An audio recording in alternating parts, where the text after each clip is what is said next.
నమస్తే, నేను మధు. తమిళనాడులో నిన్న అర్ధరాత్రి ఊహించని ఒక పరిణామం చోటు చేసుకుంటుంది. అయితే విజయ్ కి సంబంధించినటువంటి కాన్వాయ్ ని ఉన్నట్టుండి ప్రభుత్వం తీసేయడం జరిగింది. అసలు ఏం జరుగుతుంది, గవర్నర్ ఏం డిసిషన్ తీసుకున్నారు, ఈ రోజు మనం తెలుసుకుందాం. ప్రస్తుతం మనతో పాటు ఉన్నారు సీనియర్ జర్నలిస్ట్ సిఎస్ రావు గారు. వారిని అడిగి మరిన్ని విషయాలను తెలుసుకుందాం. నమస్కారం సార్. సార్, నిన్న ప్రొవైడ్ చేసి ఉన్నట్టుండి విజయ్ కాన్వాయ్ ని ఎందుకు తీసేశారు సార్? అసలు ఏం జరుగుతుంది తమిళనాడులో? సో జనరల్ గా ఏంటంటే రిజల్ట్ వచ్చినప్పుడు ఇమీడియట్ గా గెలిచినటువంటి పార్టీకి, అంటే అధికారంలోకి రాబోతున్నారు, ప్రమాణ స్వీకారం చేయబోతున్నారు, ప్రభుత్వాన్ని ఏర్పాటు చేయబోతున్నారు అనేటువంటి పార్టీకి సంబంధించినటువంటి అధినాయకుడికి ఇమీడియట్ గా కాన్వాయ్ని పంపిస్తారు.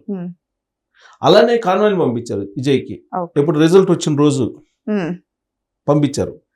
పంపిస్తే ఆ కాన్వాయ్ ఉంది.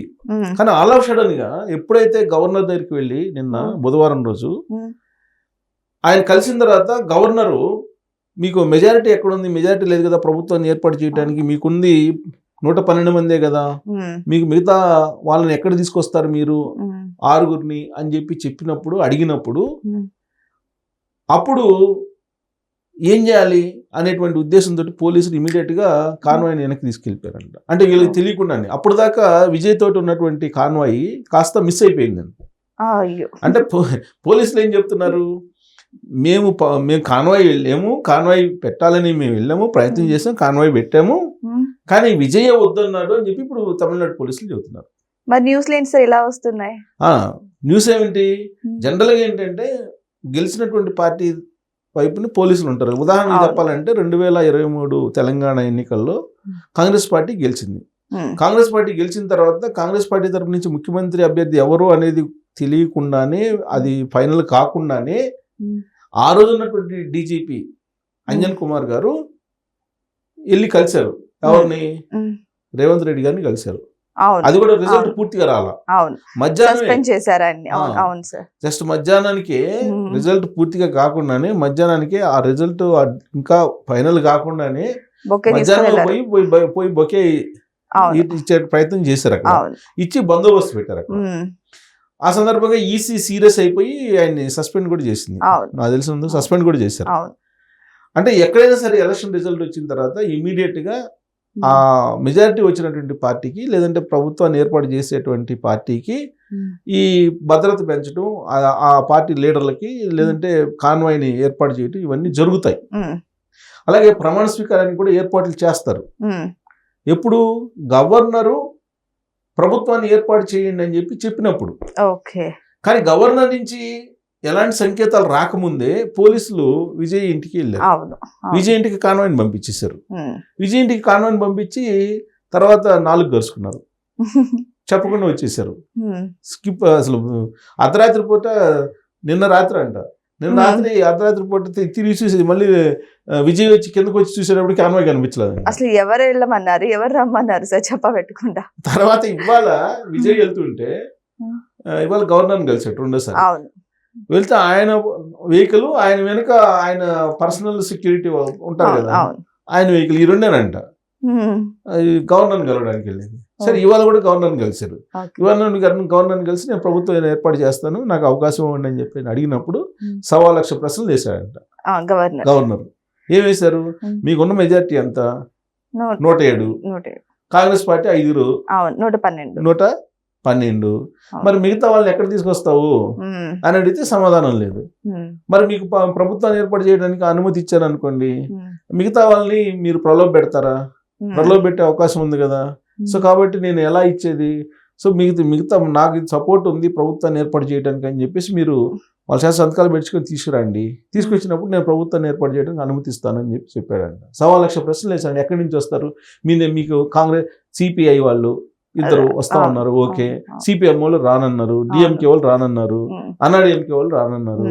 మరి సివికే వాళ్ళు ఉన్నారు, వాళ్ళు రానన్నారు.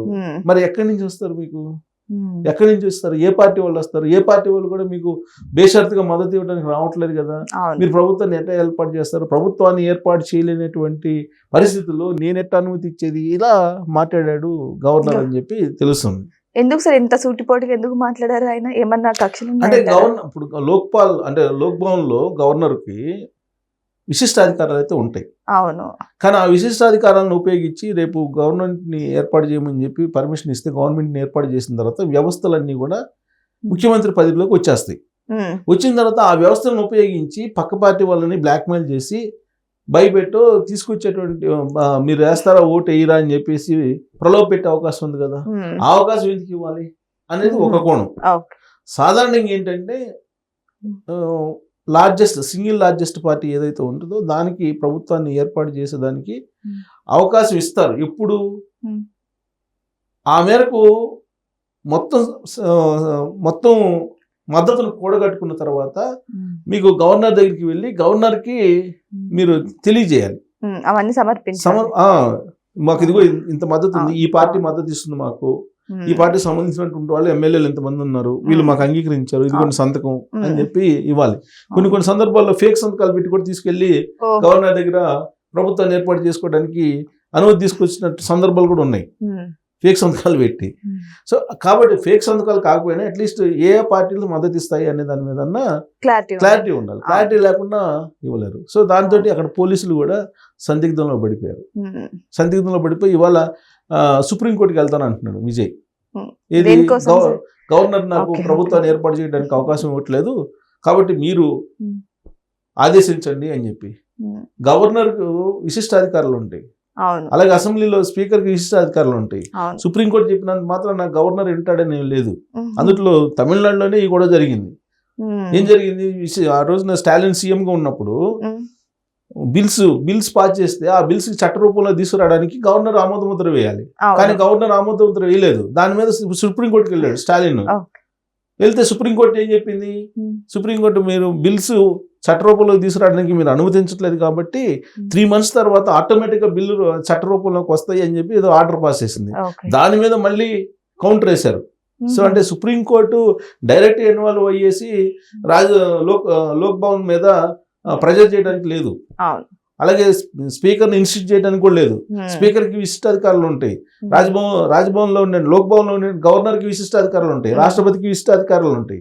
సో కాబట్టి మీరు సుప్రీంకోర్టుకి వెళ్ళినంత మాత్రాన జగన్మోహన్ రెడ్డి గారు నాకు ప్రతిపక్ష హోదా ఇవ్వమని చెప్పేసి హైకోర్టుకి వెళ్ళినట్టు ఉంటుంది. హైకోర్టు ఆర్డర్ వేస్తే ప్రతిపక్ష హోదా వస్తుందా? రాదు. ప్రజాకోర్టులో అవసరమైనటువంటి ఎమ్మెల్యేల మెజారిటీ ఉంటేనే ప్రతిపక్ష హోదా వస్తుంది, కాబట్టి రాదు. కాబట్టి ఇక్కడ లెజిస్లేషన్ ఇష్యూస్ వేరు, లీగల్ ఇష్యూస్ వేరు, జ్యుడిషియరీ సంబంధించిన ఇష్యూస్ వేరు. సో ఈ రెండింటి మధ్య లక్ష్మణ్ రేఖ ఉంటుంది, ఈ ఒకటి ఓవర్లాప్ కావు. సో కాబట్టి విజయ్ చేస్తున్నటువంటి ఈ సర్కస్ ఏదైతే ఉందో దీనికి ఫుల్ స్టాప్ ఎప్పుడు పడుతుందని అంటే సిపిఎం ఒక 2 ఉన్నాయి, సిపిఐకి 2 ఉన్నాయి, 4, కాంగ్రెస్ ఒక 5 ఉన్నాయి, 5, 4, 9, ఇవి 107 ఉన్నాయి. అప్పటికి 116 అవుతాయి. ఇవి కాకుండా సివికేనో ఏదో పార్టీ ఉంది ఇంకోటి, దానికి ఒక 3, 4 ఉన్నాయి. అది కూడా వస్తే అప్పుడు అవకాశం ఉంటుంది. మరి మద్దతు ఇవ్వాలి కదా సార్. అవన్నీ కూడా మద్దతు ఇవ్వకపోతే గవర్నమెంట్ని ఫామ్ చేయలేదు. గవర్నమెంట్ ఫామ్ చేయలేకపోతే రాష్ట్రపతి పాలన పెడతారు. రాష్ట్రపతి పాలన పెట్టిన తర్వాత కొన్ని రోజులు ఒక 6 నెలల తర్వాత ఈక్వేషన్స్ మారినప్పుడు ప్రభుత్వాన్ని మేము ఏర్పాటు చేస్తామని చెప్పి ఎవరైనా వస్తే అప్పుడు మళ్ళీ అవకాశం ఇస్తారు. అప్పుడు కూడా ఏర్పాటు చేయలేకపోతే మళ్ళీ ఎలక్షన్కి వెళ్తారు. ఇప్పుడు సీఎం అవుతారా అవ్వరు సార్ విజయ్? ఇప్పుడున్న పరిస్థితుల్లో సీఎం కావడానికి అవకాశాలు ఉన్నాయి. ఎందుకంటే ఎవరో ఒకరు మద్దతు ఇస్తారు, ఇవ్వకుండా అయితే ఉండరు. ఎందుకంటే ఫస్ట్ అట్లీస్ట్ ఒక అవకాశం అయితే ఇస్తారు ముఖ్యమంత్రిగా కావడానికి, లేదంటే అక్కడ ప్రజలు కూడా ఒప్పుకోరు, రివోల్ట్ అవుతారు. సో కాబట్టి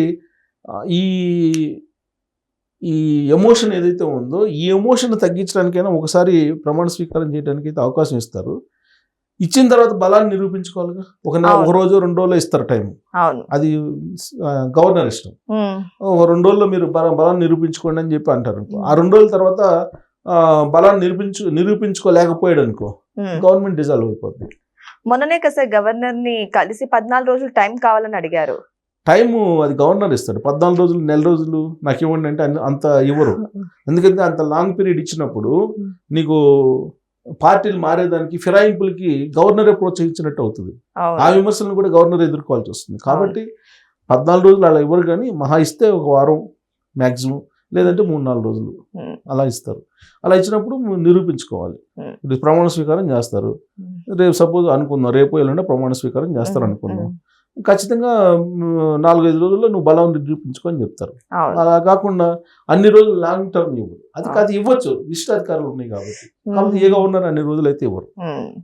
మహా అయితే ఒక వారం, అందుకనే ఇవ్వరు. సో కాబట్టి ప్రమాణ స్వీకారం చేయడానికి అవకాశం ఉంది, కానీ బలం నిరూపించుకునేంత వరకు కూడా ఆయన నమ్మకం లేదు. బలం నిరూపించుకోలేకపోతే మళ్ళీ గవర్నమెంట్ డిజాల్వ్ అయిపోద్ది. డిజాల్వ్ అయితే మళ్ళీ సేమ్ సిచ్యువేషన్ వస్తుంది. అప్పుడు మళ్ళీ గవర్నర్ elections. పాలనకి వెళ్ళిపోవాల్సి వస్తుంది. అవును. సో ఏదేమైనా సరే ఇప్పుడు తమిళనాడులో పరిస్థితులు మాత్రం విపరీతంగా మారినట్టు తెలుస్తున్నాయి. మరి వెయిట్ చేసి చూద్దాం, మరి విజయ్తో చేతులు కలిపే ఆ పార్టీలు ఏంటి, మరి విజయ్ ఆ మ్యాజికల్ ఫిగర్ ని చేరుకోగలుగుతారా లేదా అని. Thank you so much. Thank you sir.